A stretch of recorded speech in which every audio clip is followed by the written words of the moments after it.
최후 통첩대 역주행, 여당 혁신의 결말, 그리고 이 암컷 발언 파문의 결과는 여론조사에 어떻게 나올지 궁금합니다.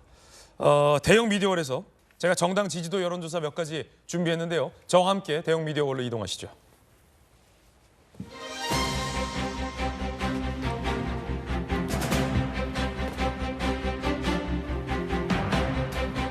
과연 최근 민주당의 설화가 정당 지지율에는 어떤 영향을 미쳤을지 궁금합니다. 그래서 국민의힘과 민주당의 정당 지지율 준비했습니다. 함께 보시죠. 자, 10월 둘째 주만 하더라도 민주당과 국민의힘의 정당 지지율은 거의 같았습니다. 31, 29. 급기야 10월 넷째 주에서는 31, 30. 11월 둘째 주에서는 31, 28. 그러더니 11월 넷째 주, 그러니까 암컷 발언 등등 발언 이후에 국민의힘은 34, 민주당은 27의 정당 지지율이 기록되고 있습니다. 흐름이 좋지 않다. 민주당 내에서는 이런 반응을 많이 보이고 있습니다. 박수현 소장님, 이 암컷 발언 아니면 현수막에서의 청년 비하 논란이 정말 일부 두둔하는 의원들 말씀처럼 아무런 문제가 없다면 여론조사상에서도 아무런 문제가 없게 좀 반영이 돼야 할 텐데 그리 보이진 않습니다. 어떻게 보십니까? 그러니까 아까도 제가 말씀을 드렸고 실제 지역에서 그런 항의도 받고 있고 피부로 느낀다고 말씀드리잖아요. 여론 지지 출렁임이 있다는 것이.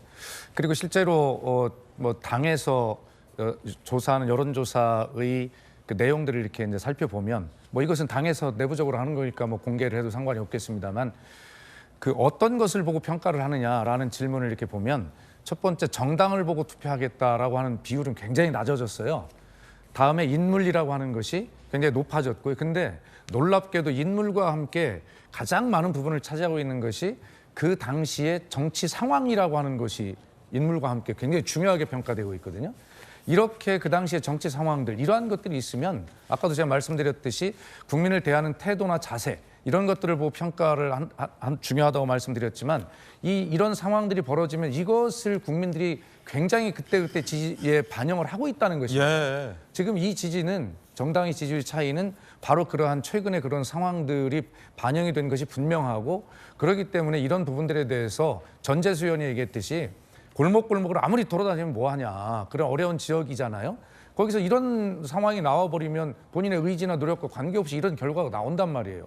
그렇기 때문에 아까도 말씀드렸듯이 우리가 진짜 총선에 승리를 해서 윤석열 정부의 국정운영 방향이 잘못되었다는 것을 바로잡고 증명하고 싶으면 이런 논란들 만들지 말아야 된다라고 하는 말씀을 분명히 드리겠습니다. 예, 박수현 수석이 말씀하셨던 지역에서 보는 민심 분명히 영향이 있다. 여론조사에서도 분명히 반영된 것이다. 이런 비하 논란들이 라는 분석이 흥미롭게 들립니다.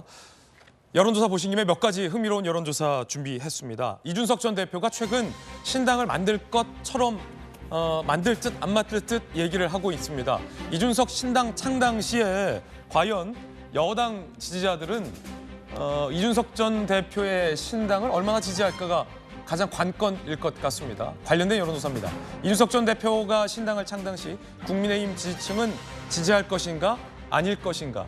지지 의향이 있다는 19%, 그리고 지지 의향 없다, 지지 안 할 것이다가 76%로 나왔습니다. 모른 무응답은 5%밖에 없었습니다. 그래서 이준석 전 대표가 신당을 창당한다 하면 여권에서는 19% 남짓만 지지할 의향이 있다라는 답변을 하는데 그쳤습니다. 이준석 전 대표의 신당이 찻잔 속에 태풍이 될 것 아니냐라는 관측도 나오고 있는 상황입니다. 김병민 최고위원님, 생각보다 많이 적습니다. 19%밖에 안 된다는 건. 하루하루 시간이 지나면 신당 창당에 대한 가능성이 1%씩 올라갈 거다 이 전 대표는 얘기하고 있는데요.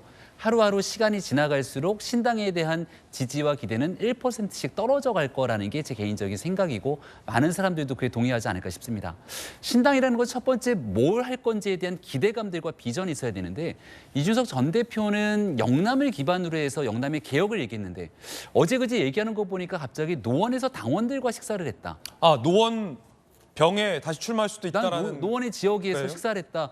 노원이 내 고향이고 내 고향에서 국회의원이 되는 게 나는 아직도 꿈이다 이런 얘기를 하더라고요. 노원 안 간다 뭐 이런 취지 발언 최근에 없었나요? 그래서 이게 갈짓자 행보를 보이고 있으니 이 전 대표가 진짜 생각하는 게 뭐냐라고 하는 측면이 있고 두 번째는 정치는 사람들이랑 같이 하는 거지 않습니까? 하물며 신당이라는 것은 엄청난 모험과 도전을 갖고 있는 정치적 동지들이 필요한데 비명계 의원들이 같이 할 것처럼 얘기했다가 주변을 돌아보니 아무도 없었고요. 그리고 나서 국민의힘에도 같이 나와서 활동해야 되는 현역 의원들이 있을 텐데 아무도 없고 본인 주변에 남아있는 천하용인이라고 하는 식구들이 있는데 그럼 그 천하용인이라도 나와야 되는데 이 사람들도 국민의힘을 떠날 생각은 없다고 얘기를 합니다. 그러니 이 신당이라고 하는 게 결국 이 전 대표가 본인의 정치적 입지를 굳히기 위한 하나의 방편으로 생각되는 것이 아닌가 해석이 돼서 점점 시간이 갈수록 예. 신당론은 힘이 빠질 수밖에 없다. 저는 이렇게 평가합니다. 그렇군요. 이준석 전 대표의 이 신당에 대해서 지지 의향 없다가 76%나 달합니다. 그런가 하면 이뇨한 혁신위원장이 최근 이 대통령과 가까운 중진들의 불출마 내지 험지 출마를 요구하는 것과 관련해서 국민의힘 지지층은 어떻게 받아들일까요? 무려 58%가 이 혁신위원장 그 결정 잘했다.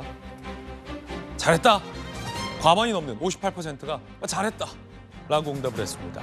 22%는 잘못한 결정이다 라고 답했고요. 20%는 난 몰라요 라고 답을 했습니다.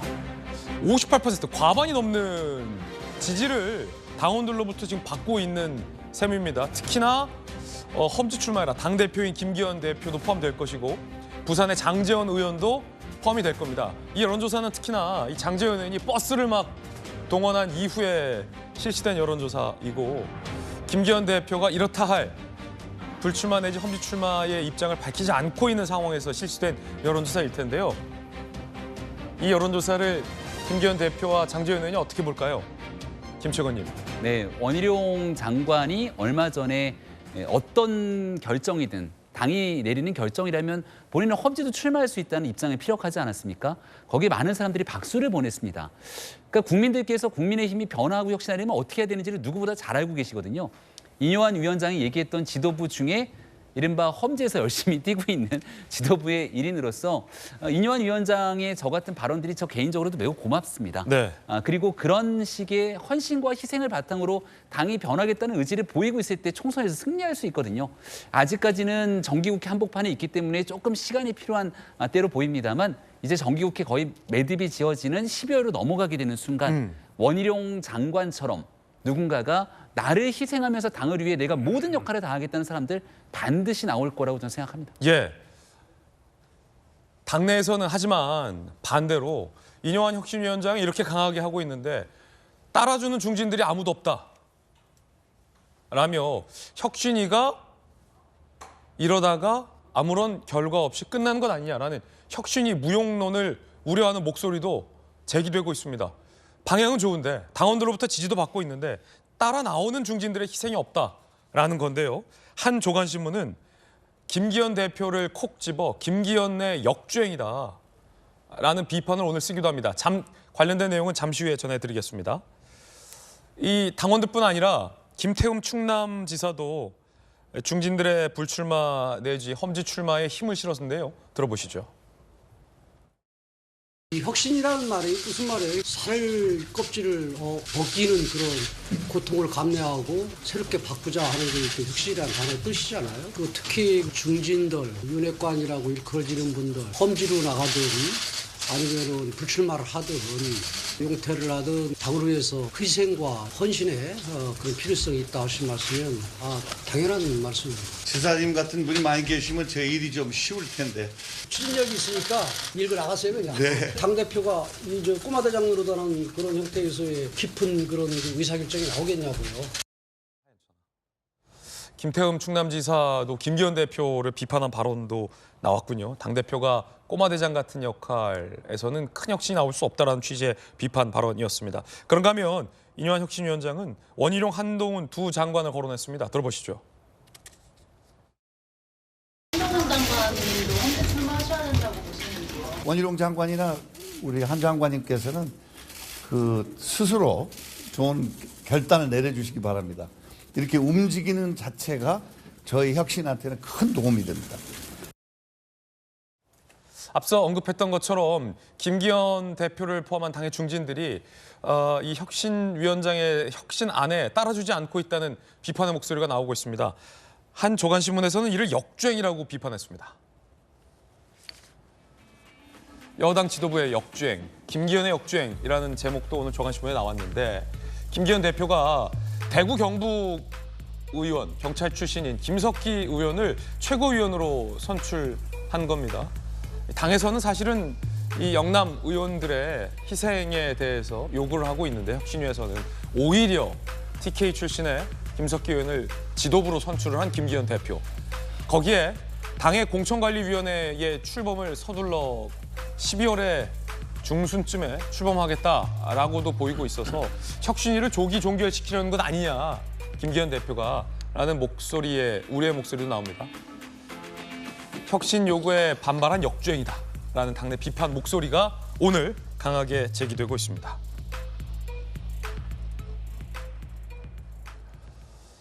자, 그러자 혁신위가 최후 통첩을 날렸습니다. 일주일 주겠다는 겁니다. 혁신위의 최후 통첩.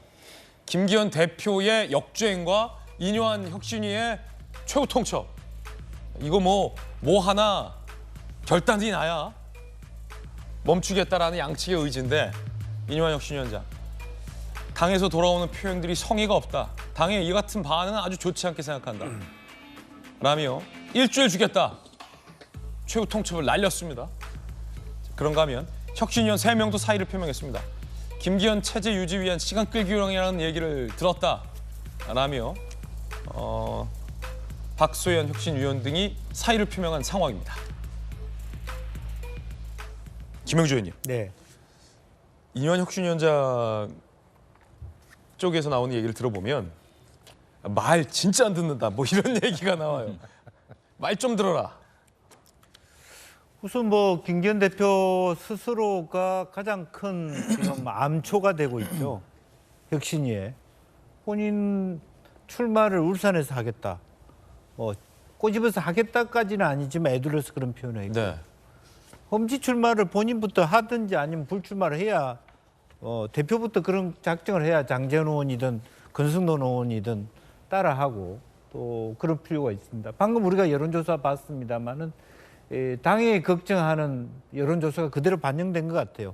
인요한 혁신위가 잘하고 있다고 하지만 당에 있어서 20%는 혹시 한동훈을 험지에 보낼까 이런 걱정을 또 하는 거예요. 당을 사랑하는 그 지지자들은 이제 그런 부분에 대한 조율이 필요한데 인요한 위원장은 계속 그런 것을 요구하는 거고요. 이제 원희룡 장관이나 한동훈 장관도 조금 험지 출마를 하라는데 거기에 대해서 당은 조금 고민을 하는 겁니다. 뭐 원희룡 장관은 몰라도 한동훈 장관을 그렇게 내모는 것에 대해서는 조금 인요한 혁신위조차도 찬성하기 어려운 부분이 한 20% 있다라고 보여집니다. 이제 어쨌든 이 싸움은 제가 봤을 때 일주일 이후부터는 지금 현재 등장하게 될 텐데 가장 저는 김기현 대표가 참 정말 다행스럽다. 국민의힘 대표로 민주당 당원 입장에서. 아니 영남의 대표적인 또 경찰 출신을 최고위원으로 받는 이렇게 역주행하는 경우가 어디 있습니까? 아무리 머리가 안 돌아가도 좀 죄송합니다만은 아니 실제로 호남의 최고위원도 있고 저 다른 뭐 문화예술계 청년들도 있을 텐데 저렇게 해서 오늘 오직 뭐 언론에서도 나왔습니다만 검찰 정권이라고 얘기하는 데다가 당은 다 경찰이 독식하고 있는 이런 바보 같은 수를 두고 있냐. 누가 봐도 그런 지적을 받을 만하잖아요. 사람이 그렇게 없습니까? 이제 그런 부분에 대해서 정말 그야말로 이제 비대위 체제를 가지 않기 위한 알박기를 하고 있는데 과연 이제 여론전에 달려 있는 문제라고 보고 어쨌든 저런 부분에 대한 정리를 아마 당원들이나 국민들이 해야 되지 않겠나 그렇게 보입니다. 최고위에서는 어떤 반응입니까, 김채곤님? 네. 그 TK 출신의 의원을 또 최고위원 지도부로 선출을 해서 오늘 한 조간신문에 따르면은 보통 이제 역주행이라고 하면 인기가 없다가 이 인기 음원 차트에서 치고 올라가면서 네. EXID 옛날 그 노래처럼 이렇게 되는 게 역주행인데 김기현 대표의 역주행이라 하면 혁신위가 계속해서 이제 TK, PK의 영남 기득권을 좀 배제하려고 하는데 오히려 본인들은 출마하겠다고 하면서 TK를 지도부로 선출하는. 저는 최종 결과물을 보고 나서 판단해도 늦지 않는다. 끝날 때까지 끝난 게 아니다라고 하는 요기베라의 명언이 있지 않습니까? 예. 그러니까 지금 앞서 김태흠 지사가 그런 얘기 했잖아요. 굉장히 저 개인적으로 모욕적인 발언인데 김기현 대표를 대상으로 꼬마대장 노릇하고 있다릅니다. 네. 그러니까 당에 있는 현재 지도부를 원외 중심으로 돼 있다. 그리고 수도권 중심의 사람들이 많습니다. 김혜지 의원 비례대표죠. 조수진 의원 비례대표죠. 초선 원외 중심으로 있으니까 영이 안 쓴다라는 걸 저렇게 꼬아서 얘기합니다. 그럼 당에서 당연히 원외 인사가 아닌 중진이 와갖고 최고위를 하라는 얘기잖아요. 그런 측면에서 봤을 때는 애석하지만 당에 있는 자원 중에는 지난 총선이 거의 폭망했기 때문에 당에 있는 재선 이상급 의원들이 거의 다 영남이 포진되어 있는 게 현실입니다. 그리고 김재원 전 최고위원의 자리에 대한 보궐선거였기 때문에 그 선거에서 김석기 의원이 재선 의원으로 들어오게 된 거고 일각에서는 김기현 대표랑 친한 인사라고 하는데 정진석 비상대책위원장 시절에 사무총장을 지냈던 인사고요. 그리고 지난 그 일본과의 관계 속에서 일본 통으로 불리고 있기 때문에 재외국민위원장을 맡으면서 굉장히 중요한 역할을 했던 인사이기도 합니다. 자, 이제 보면 영남권에서도 마찬가지입니다만 총선을 앞두고 대대적인 인적 쇄신이 일어나게 될 텐데 그런 내용들의 안정을 가져갈 수 있는 사람도 반드시 필요하거든요. 이렇게 만들어 놓고 아무도 희생하지 않고 그 상태로 가겠다면 국민의힘의 김기현 지도부가 정말 말 그대로 민심에 역주행하게 되는 건데 네. 탄탄한 안정감을 해놓고 난 다음에 국민의 눈높이에 맞춰서 스스로 희생하고 변화하고 혁신하면서 나아가게 된다면 최종적인 결과는 달라질 것이기 때문에 한번 마지막 결과물이 어떻게 나오는지를 한 2주 정도 시간을 갖고 지켜봐 주시기를 간곡히 부탁드립니다. 혁신위에서는 1주밖에 안 기다려주겠다고 하는데요. 일주일 뒤에 요청을 하겠다는 것이죠. 예. 그리고 난 다음에 국민의힘에서 그 다음에 응답하는 시간이 있을 거 아닙니까? 그 일주일 뒤의 시간 한번 지켜봐 주시죠. 2주 안에 중진 누군가는 희생할 거다. 원희룡 장관처럼 윤석열 정부의 스타 장관이라고 불리는 대권 주자 원 장관이 어디든지 이재명 대표가 있는 인천 계양이라도 가겠다고 선언하지 않습니까? 과거에 한 2달 전만 생각해 보십시오. 많은 사람들이 뭐라고 얘기했는가. 용산에 있는 사람들이 꽃가마를 타고 낙하산 좋은 데 다 내려올 거라고 얘기했는데 원 장관이 저렇게 치고 나갔으니 내각에 있었던 장관들이 다 좋은 자리 가겠다고 할 수 있겠습니까? 용산 대통령실에 있었던 수석들이 나는 따뜻한 양지로 가겠다고 어느 누가 얘기할 수 있겠습니까? 그 상황들에 대한 관리를 안정적으로 해나가는 상황 속에서 국민의 힘이 얼만큼 처절하게 혁신하고 변하는지 지켜볼 시간들이 다가오고 있다고 말씀드리겠습니다. 예, 무언가 중진의 희생이 2주 안에 나올 것이다 라는 김병민 최고의 예언 같은 전망이었습니다.